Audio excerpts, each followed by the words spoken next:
নমস্কার, আমার চ্যানেলে সকলকে স্বাগত জানিয়ে শুরু করছি আজকের জ্যোতিষ আলোচনা। আমার আজকের আলোচনায় থাকবে কুম্ভ রাশি 2025 সাল এপ্রিল মাস কেমন যাবে।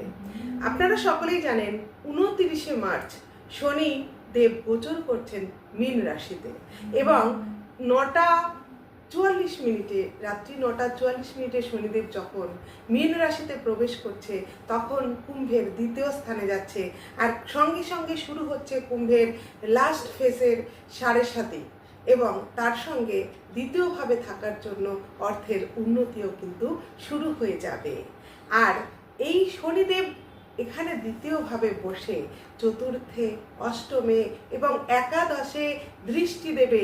এর ফলস্বরূপ এপ্রিল মাসটা আপনাদের যথেষ্ট ভালো যেতে চলেছে। 7.5 হলেও কিন্তু কুম্ভ রাশির এপ্রিল মাস যথেষ্ট ভালো যাবে। আপনারা দীর্ঘ 5 বছর ধরে ঋণের জালে জর্জরিত ছিলেন। আপনারা অনেক কিছু হারিয়েছেন কর্ম, হারিয়েছেন প্রিয়জনদেরকে, আবার কেউ কেউ হারিয়েছেন বিভিন্ন অঙ্গ হানি হয়েছে, অ্যাক্সিডেন্ট হয়েছে। এবার থেকে কিন্তু 29শে মার্চের পর আপনাদের ভালো দিন আসছে।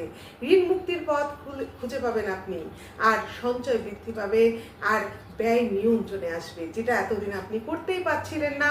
বাড়তে দেখা যাবে কিন্তু খাবারের প্রতি একটা আসক্তি, কিন্তু সাবধান, খাবার বেশি খেলেই কিন্তু পেটের সমস্যা এবং অনেক ধরনের সমস্যা হতে পারে। বাড়তে দেখা যাবে আপনার রিলেশনশিপে ঝামেলা বা ঝঞ্ঝাট, তাই রিলেশনশিপ থেকে সাবধান থাকুন। মায়ের শরীর স্বাস্থ্যটা একটু খারাপ যেতে পারে। আর যারা শিল্পী, অভিনেত্রী, অভিনেতা, তাদের কিন্তু খুব ভালো সুযোগ আসছে এই এপ্রিল মাসে। আর জমি বাড়ি কেনার সুযোগ সমস্ত কুম্ভ রাশির জাতক জাতিকাদের জন্য রয়েছে। যারা এতদিন কিনতে পারছিলেন না তাদের কিন্তু এই সুযোগটা আসবে।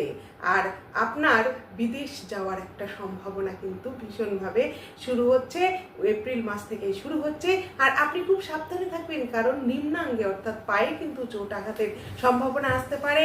আপনারা এর থেকে ভালো থাকার জন্য আগের বছর চেয়ে অনেক ভালো থাকবেন, কিন্তু তার চেয়ে ভালো থাকার জন্য প্রতিদিন শনির বীজ মন্ত্র 28 বার পাঠ করুন, আর সঙ্গে সবসময় একটা নীল রঙের রুমাল রাখবেন।